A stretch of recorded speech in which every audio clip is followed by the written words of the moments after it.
Hi friends. आज हम insulin के बारे में बात करते हैं कि इंसुलिन किस तरह के होते हैं, किस तरह से एक्शन करते हैं और कौन सी पेन में और कौन सी इंसुलिन की सुई से हमको कौन सा इंसुलिन लेना चाहिए। तो सबसे पहले बात करते हैं रेगुलर इंसुलिन के बारे में। ये काफ़ी टाइम से रेगुलर इंसुलिन मार्केट में अवेलेबल है। ये आप देखोगे तो कलरलेस होता है, किस तरह से इसका कोई कलर नहीं होता, पानी जैसा दिखता है। इसको इसके अंदर 1 ml जो होता है, 1 ml, उसके अंदर 40 यूनिट्स होते हैं। तो इसकी सिरिंज भी जो होती है वो आपको 40 यूनिट्स वाली यूज करनी है अगर आप सिरिंज से लेते हो। पेन से लेते हो तो पेन में तो अलग से आता ही है, पर अगर सिरिंज से लेते हो तो आपको 40 यूनिट यूज करना होता है। तो उसी तरह से जो लॉन्ग एक्टिंग इंसुलिन होते हैं जैसे कि ग्लार्जिन है, तो उसके अंदर जो सिरिंज यूज होती है वो बेसिकली अलग सिरिंज होती है, जिसके अंदर 1 ml के अंदर 100 यूनिट है। तो आपको सिरिंज फिर 100 यूनिट वाली यूज करनी होती है, ठीक है।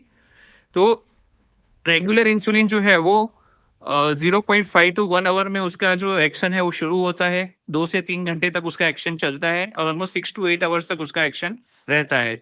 तो ये शॉर्ट एक्टिंग इंसुलिन है, आपको खाने के जस्ट पहले लेना होता है, 30 मिनट्स पहले, 30 मिनट पहले लेना होता है आपको। और वो ऑलमोस्ट 6 घंटे तक आपका शुगर्स कंट्रोल करता है। दूसरा होता है कई बार रेगुलर इंसुलिन बार बार आपको लेना पड़ता है।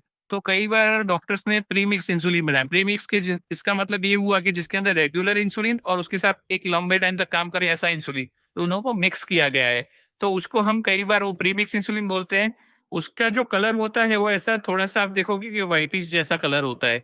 ये व्हाइट कलर जैसा होता है, वो जो था वो बिल्कुल कलरलेस है, ये व्हाइटिश कलर जैसा होता है। इससे आप इन दोनों में डिफ्रेंशिएट कर सकते हो। ये भी आपको 40 यूनिट पर एम होता है, तो आपको 40 यूनिट के सीरिंज से लेना होता है। इसको दिन में 2 बार ले सकते हो, क्योंकि इसका जो असर होता है वो 0.5 to 1 आवर में शुरू होता है। और ये दोनों इंसुलिन मिक्स है तो 3 to 12 आवर तक उसका पीक आता है और इफेक्ट उसकी अराउंड 15 to 16 आवर्स रहती है। तो इसको दिन में 2 टाइम आप मॉर्निंग में और रात के टाइम पे ले सकते हो। थर्ड टाइप के जो इंसुलिन है वो है long acting insulin. Long acting insulin मतलब कि जो लंबे टाइम तक काम करते हैं। मतलब कि इंसुलिन ग्लार्जिन है, इंसुलिन डिटरमर है, इंसुलिन डिग्लूडेक है। ये 3 जो इंसुलिन है वो लॉन्ग एक्टिंग इंसुलिन है। तो ये जो होते हैं उनका एक्शन ऑलमोस्ट 2 to 4 आवर में शुरू होता है। ये पीकलेस इंसुलिन बोलते हैं। मतलब कि इसके अंदर कोई पीक नहीं आती, मतलब कि उसका एक्शन स्मूथ रहता है और ऑलमोस्ट 24 आवर्स तक इनका एक्शन रहता है। तो ये जो होते हैं मेजोरिटी ऑफ द टाइम इसका जो होता है वायल भी आता है। और ये मेजोरिटी ऑफ टाइम पेन से हम देते हैं पेशेंट को।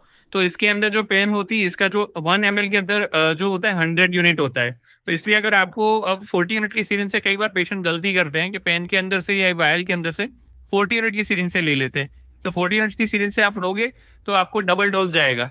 तो इसलिए आपको अगर जो यूज करते हो तो आपको ये वाली सीरिंज जो होती है ऑरेंज कलर की, तो ये सीरिंज से ही आपको लेना है। तो उससे आपको क्या होगा कि जो सेम डोज जो चाहिए वो डोज आपका जाएगा। ये जो पेन होती है उसके अंदर प्रीफिल्ड इस तरह से ये आती है, इसमें 300 यूनिट्स होता है। और ये मतलब पेन में रख के आप पेन के अंदर डायल होता है। तो आपको जैसे डॉक्टर ने बोला कि 10 यूनिट है, 15 यूनिट, जितना भी लेना है, तो आपको ये गोल घुमा के उस तरह से आप ले सकते हो। तो जो लॉन्ग एक्टिंग इंसुलिन है वो उसका एक्शन ऑलमोस्ट 24 आवर्स तक चलता है। फिर होता है इंसुलिन एनालॉग, मतलब कि जो रेगुलर इंसुलिन का जो मैंने बोला कि वो ऑलमोस्ट उसका एक्शन 6 to 8 आवर्स तक रहता है। तो कई बार रेगुलर इंसुलिन की वजह से हाइपोग्लाइसीमिया के चांसेस बढ़ जाते हैं और उसको खाने के 30 मिनट पहले लेना पड़ता है। तो इंसुलिन एनालॉग मतलब कि इंसुलिन जो 3 डिफरेंट इंसुलिन है, जैसे इंसुलिन लिस्प्रो है, इंसुलिन ग्लूलाइसिन है। तो ये जो इंसुलिन है वो इंसुलिन एस्पार्ट है। तो ये तीनों इंसुलिन वही शॉर्ट एक्टिंग इंसुलिन है। मतलब इनको आप खाने के जस्ट 10-15 मिनट्स पहले ले सकते हो, इवन खाने के तुरंत बाद भी ले सकते हो। और ये इंसुलिन जो है उनका जो एक्शन होता है वो 20 से 50 मिनट के अंदर शुरू होता है। 5 से 2 घंटे तक उसका एक्शन रहता है और उसका जो टोटल एक्शन है अराउंड 3 to 4 आवर में खत्म हो जाता है। तो हाइपोग्लाइसेमिया के चांसेस कम रहते हैं और जो बॉडी का जो नॉर्मल वेट जो होता है उससे ये काफी ज्यादा कोरिलेट करता है। तो उसकी वजह से आपका शुगर जो है वो ज्यादा टाइट अच्छे से कंट्रोल होता है। इसका जस्ट एक साइड एक जो उसका वो है कि भाई ये थोड़े से महंगे होते हैं जो कंपेयर टू रेगुलर इंसुलिन। तो ये जो चीजें हैं ये इससे आपको आई थिंक एक आइडिया आएगा कि इंसुलिन कौन कौन से होते हैं। तो जो 3 जो फास्ट एक्टिंग इंसुलिन है, इंसुलिन लिस्प्रो है, इंसुलिन ब्लू लाइसिन है, इंसुलिन एस्पार्ट है। रेगुलर इंसुलिन आता है मिक्सटर, या फिर हम जो बोलते हैं प्री मिक्स इंसुलिन में एनपीएच आता है जो मीडियम एक्टिंग इंसुलिन है।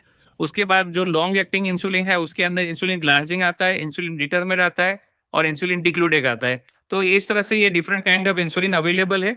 जो आपके डॉक्टर आपको बोले उस तरह से आपको लेते रहना होता है। Thank you. कितना टाइम